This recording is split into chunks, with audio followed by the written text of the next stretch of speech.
Guys, no, may sulat sa akin si Lolo Bets, no, meron daw akong violation, grabe. Tapos nung chinek ko, ito pinakamasakit guys, content copyright daw. Ako naman yun nandun, boses ko naman yung ginamit. Ano nangyari yun?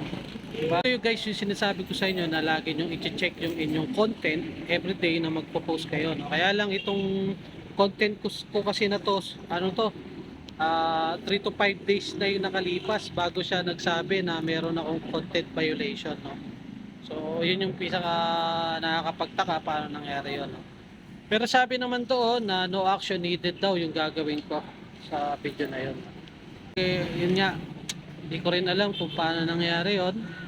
Ah, siguro guys, no, kung meron kayong mga isyong ganyan ng mga pangyayari, comment po kayo sa baba paano po ang ginawa ninyo, kasi actually first time kong magkaroon ng sulat na ganyan na monetization limited ang nakalagay doon.